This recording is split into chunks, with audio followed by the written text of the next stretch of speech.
हज़रत ये फरमाइए कि आज के दौर को अगर देखें तो बड़ा इंतशार का दौर है मुसलमानों का, हालात जो हैं मुसलमानों के वो जंगी हालात हैं, ऑलमोस्ट जंगी हालात हैं, लेकिन मुसलमानों की कैजुअलनेस भी कमाल है। कोई किसी के बारे में, मिसाल के तौर पे फ़लस्तीन है मेरे जहन में, कोई पूछने वाला ही नहीं है बेचारों को कि कोई उनके लिए, कोई उनके हक़ में सवाए दुआ करने के।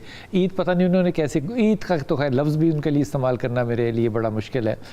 क्या दरगाहें आने वाले वक्त में मुसलमानों की गैरत को, अक्ल को, शाऊर को, अखलाक को इकट्ठा करने में, बुलंद करने में, डायरेक्ट करने में कोई किरदार अदा कर सकती हैं? देखिए, आपने फ़िलिस्तीन की बात की, 57 मुस्लिम कंट्रीज़ हैं जी। मैंने एक वीडियो निकाला, बड़ा वायरल हुआ जी।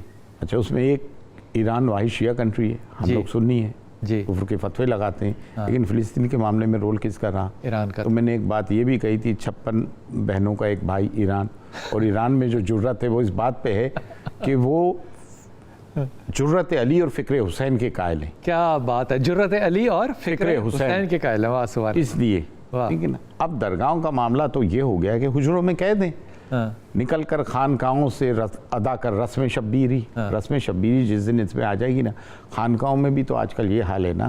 मैं उस फ्रेटर्निटी को बिलोंग करता हूँ और बागी दौल बोलता हूँ। वो दुनिया को क्या चेंज करेंगे? पहले तो उनको खुद को, अपने आप को चेंज करना है। सही।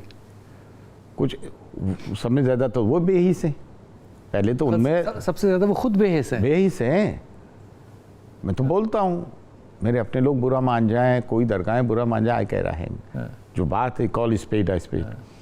जिस दिन ये जाग गए, जिनमें इनमें शऊर और बेदारी पैदा हो गई, और वापस से जो खानकाहों का निज़ाम था, दरगाहों का, कि इल्म वहाँ से वाबस्ता था, जो छूट गया है, इनके बच्चे जिस दिन पढ़ने लिखने लग जाएंगे, इनके बच्चे और ज़रूरत थोड़े पढ़ते हैं, 100% तो नहीं, ख़ास तौर से मेंबर पर जब तक फाइज नहीं होंगे, और रस्मन मौलाई ना होके फ़िक्र हुसैन जिस दिन आ जाएगी तो मामले बदल जाएंगे। क्या बात है, क्या बात है, फिर फिक्र होगी। पाकिस्तान के अंदर बहुत से दरगाहें हैं, तकरीबन कोई 62,000 पंजाब के अंदर जो हैं, 35,000 35,000 जो हैं वो दरगाहें हैं। पाकिस्तान को किस तरह से देखते हैं कि दरगाहें पाकिस्तान में क्या किरदार अदा कर रही हैं? देखिए आप, एक तो औकाफ गालिब हो गया आपके जी, वो गलत हुआ। औकाफ का एडमिनिस्ट्रेटिव रोल रहना चाहिए था, स्पिरिचुअल रोल जो वहाँ के सज्जादगान हैं उनके पास होना चाहिए था, स्पेशल एक्ट बनना चाहिए था कि भाई एंडोमेंट बिलोंग्स टू गवर्नमेंट, और जो ट्रेडिशनल उनके रवायत हैं, रसूमात हैं, जो उनके राइट्स हैं, वो बरकरार है। इसको बैलेंस को लेके चलते ना, तो वो उनको निकाल दिया वहाँ से।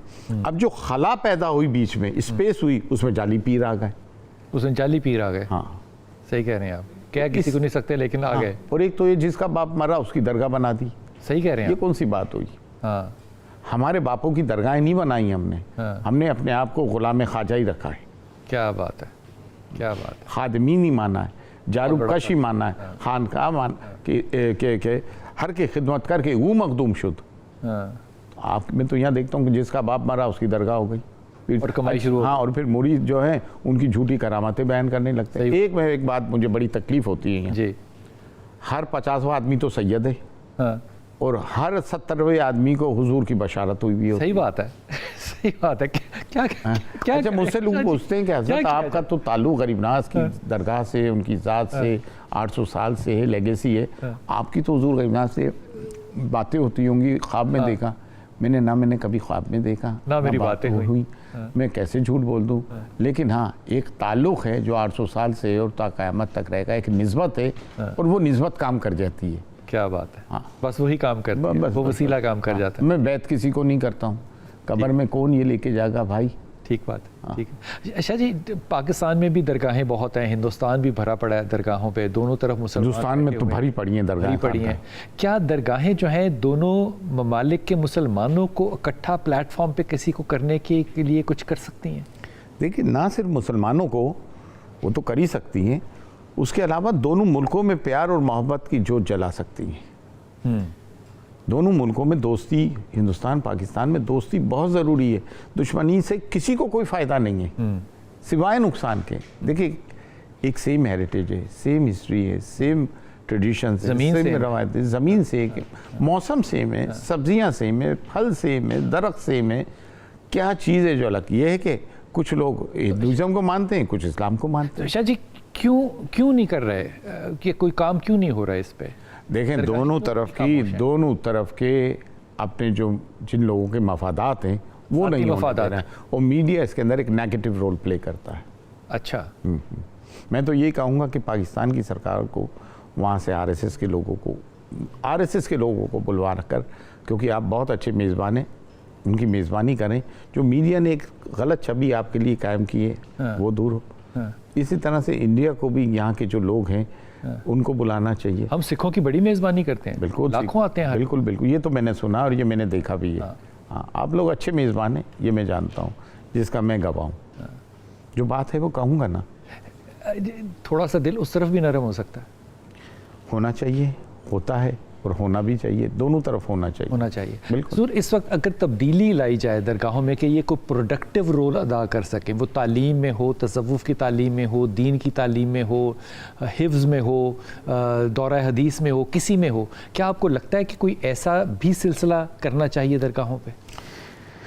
बिल्कुल होना चाहिए। देखिए जी, मामला है तालीम से जी। जब तक आप पढ़ोगे लिखोगे नहीं, दीनी और दुनियावी तालीम से सरफराज नहीं होगी, जब तक आप में ये हिस्स पैदा नहीं होगी कि मेरी जो इज़्ज़त हो रही है, आज जो आप लोग मेरी इज़्ज़त करते हैं, मैं यहाँ आता हूँ, या दुनिया में हमारी निस्बत गरीबनास से होती है ना, तो हमें अब इस चीज़ का भी तो पास रखना चाहिए ना कि मेरी जब जिस चीज़ से इज़्ज़त हो रही है तो मैं उस कैरेक्टर पे रहूँ, वो मेरे जो है वैसे ही मेरे मोरल हो और मॉरल हो, और मेरा कंडक्ट भी वैसा हो। लेकिन इसकी जो सिंचाई है वो इल्म से होती है। इल्म से होगी। बड़ी खूबसूरत बात है। शाह जी, आखिरी लम्हा है मेरे पास। अपने दिल से, एक तो रवायत होती है ना दुआ करने की, रवायती होती है, हमने याद की होती है, आपके दिल से इस्लाम के लिए, मुसलमानों के लिए क्या दुआ निकलती है? देखिए, हम तो दिल से ही दुआ करते हैं, रवायती नहीं, सही और मुख्तसर सी दुआ करते हैं, दुआ लंबी चौड़ी नहीं करते हैं। किन चीज़ों की दुआ की गई है आपने? इस्लाम के लिए, मुसलमानों के लिए। हाँ, सब में पहले तो आलम इंसानियत के लिए दुआ है, क्योंकि हम बनु आदम हैं, बनु आदम, ये हमारे डीएनए में। आलम इस्लाम के लिए दुआ है कि अल्लाह ताला इनकी सफ़ों में एहतियात पैदा करें, और मुसलमानों के लिए ये दुआ है कि बेहिसी से निकलें और फ़िक्र हुसैन पैदा करें, और सीरत मोहम्मद सल्लल्लाहु अलैहि वसल्लम पे चलेंगे तो तमाम मामला सुलझ जाएंगे। आमीन। बहुत शुक्रिया शाह जी, बहुत शुक्रिया, और बड़ी इज़्ज़त अफजाई दी कि ख्वाजा अजमेर से तशरीफ़ लाए, उनकी औलाद 24वीं 25वीं नस्ल, और आज हमारे यहाँ पे मेहमान बने। अल्लाह ताला इनकी दुआओं को कबूल करे, और इनकी निस्बत से हमने जो इनको दुआएं, और जिन लोगों ने इनको कहा दुआएं करने के लिए, अल्लाह ताला उनको भी कबूल फरमाए। अपनी दुआ में याद रखिएगा। अल्लाह ताला आपको आसानियाँ दे और आसानियाँ बांटने की तौफीक अता फरमाए।